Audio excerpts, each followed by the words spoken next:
found my way into a situation where I was pitching my business to a group of billionaires. One of them was self-made, and he pulled me aside afterwards and he gave me some lesson that changed my life forever. It broke me, but changed my life forever, and we're forever grateful for this conversation. He said, Chris, on this session, I'm going to share with you what a billionaire taught me that changed everything. In 2016, I had the horrendous experience of having $3 million businesses fail one after another. You see, between 2012 and 2015, I built a company with my best friend, Mark Deason. And in 2016, unfortunately, he was killed. He passed away in a motorcycle accident, which was devastating for me, but financially really, really tough. I ended up in a big challenge where I had hundreds of thousands of dollars a month that I needed to pay off to everyone that I owed money to. And so I quickly got another partner, got back in the game and kept going. I built a $2 million business in the next year, but I didn't make any money because I was basically just paying off this huge debt. And so that company couldn't stay afloat and it folded as well. Somehow I created a third company. We did just about $1 million. And then within 3 months, that folded as well. And I had this experience of going backwards and forwards and backwards and forth. And I found my way into a situation where I was pitching my business to a group of billionaires. One of them was self-made, and he pulled me aside afterwards and he gave me a lesson that changed my life forever. It broke me, but changed my life forever. And we're forever grateful for this conversation. He said, Chris, I love your idea. I love your passion. I love your enthusiasm. And we really, really would like to invest in this idea, but we're not going to invest in it because of you. He said, because of you.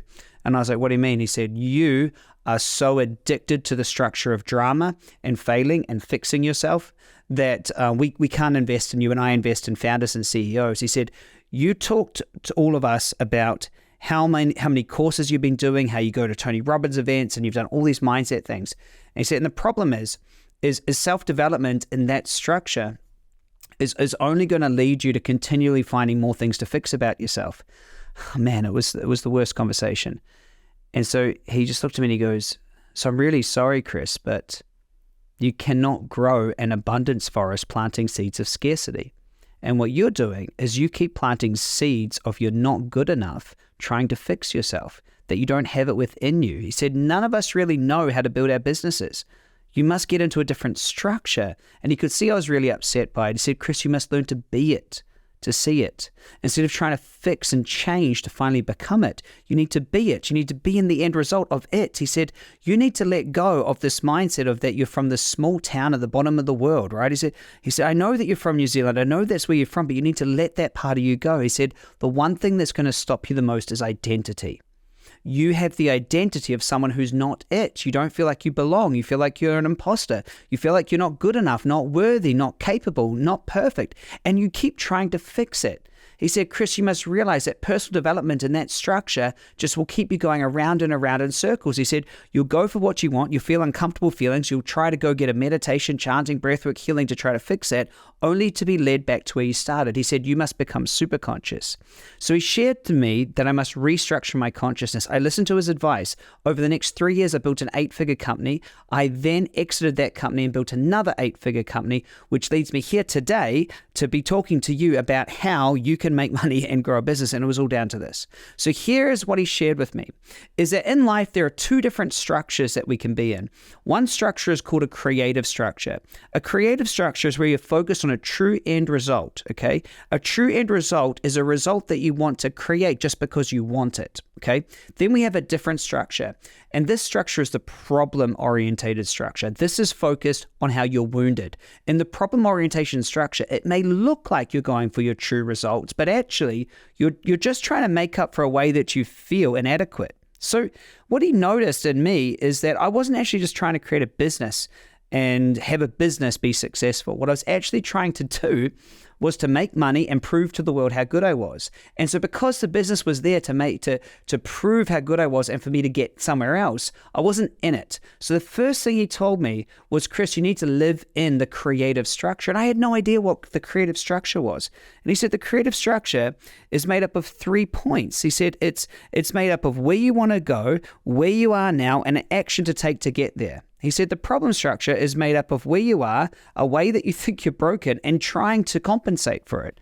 And it blew me away. This knowledge completely blew me away, and it set me on a different course altogether. And so I want to bring up this word structure. What is structure? What did he mean? Okay, well, a structure is anything with two or more points, okay? So a body is a structure, a chair is a structure, a fence post is a structure, anything with two or more points of information. So a point might be like an arm and a shoulder, right? They're 2 points of information, or the two arm bones, right? You and I, you listening and me talking, we're in a structure. A song is a structure. It's got words, it's got music, more than 1 point of information. And so they work together. Now, what's interesting about a structure is a structure has integrity. However the structure creates its movement. Okay, so for example, a fence post has a certain structure that it won't move, and the only way that it moves is if you break it. Whereas a swing or a pendulum, if you push it, it pushes and comes back to you. The more energy you put into it, it just creates the same structure. Then there's another structure called a flowing structure, which is like a skateboard or a ball. When you push it, it flows. And what I realized is that my life was an oscillating structure. And it was oscillating. As soon as I tried to change my life, I'd get pulled all the way back. And the reason why I did that is my identity, as he said, my identity in the now was different to my identity in the future. I had to learn how to be it. And this was the biggest thing. I had to become it now. And I said, well, how do I become it without fixing or changing or healing myself? I'm like, how does that even work? That doesn't make sense to me. How do I become it now? And he said, well, if you had all the money and if you had the big business, what would it be like? How would you feel? I said, wow, gosh, I'd feel successful. Oh, yeah. I said, I'd feel abundant. I'd be traveling. I'd be having fun. He said, yeah. I said, and I'd be doing all this, and I said, and then I'd be seen, I'd be recognized. He said, great, you feel those feelings? I was like, yeah. He goes, how many of those do you feel now? And I said, well, I don't feel those. I don't feel successful. I don't feel seen. I don't feel recognized. He said, see, could you feel those now and start teaching and coaching your system that you're already it?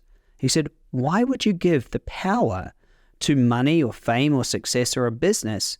Why would you think that that's going to give you something you can't give yourself? He said, you must be it now. When you be it, all of a sudden, you're no longer trying to fix or heal because you can be it. I want you to get this right now, just as you're listening. So whenever you choose, you can let go of your old structure. Whenever you choose, you can decide right now that the past is over. No matter how bad things have been, no matter how traumatic things have been, whenever you're ready, you can just say to yourself, the past is over. You can. We have the ability to forget, to let go. You can just say the past is over. Now, it's easier said than done. And on the next episode, I'll talk to you about how to recode beliefs and shift things, but you can. And so he said, firstly, Chris, as I explained to you, first he said you got to be in the right structure. Second, he said you must be it. And he said there are 4 core choices. I teach this in my book, You're Not Broken. There are 4 core choices that you must choose these every day to become a magnet for all that you desire. I choose a life I love. I choose to be the predominant creative force. I choose to live my true nature and purpose, and I live to be healthy and vital. There we go. I got it out. Oh my gosh. So look, anyway, those allow you to access the magnetic moment. Now, when you are already living those, right? So let's say right now you just make a decision that you are going to completely love your life and all of those things I just said. When you make that decision, now you ask yourself, well, why would I go for the big business? Why would I go for the millions? And there's only one reason, and the answer is why not? And this is his last thing he shared to me. He said, Chris, when you be it, when you become it now, life becomes a game rather than an obligation. And he said, because it's just fun. And it's like, because you choose it. The only answer is you choose it. So why would you grow a big business? Because it's a fun thing to do. It's a worthwhile thing that you're just going to choose. You're going to go for it for fun. And I was like, wow, because prior to that, it was this big obligation and everything was conditioned into me from the way that I was brought up, is that, I'm going to try to work and make money and then finally I can go on a holiday and be free. But really he was flipping that on its head.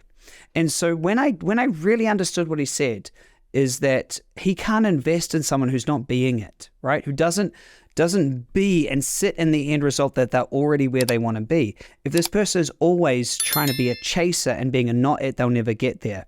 And so it was very difficult. I got this information. He didn't really share with me how to do it. So it took me the next 3 years to figure out how to do it. And there were 3 big things I had to learn. Number 1, how to recode my identity.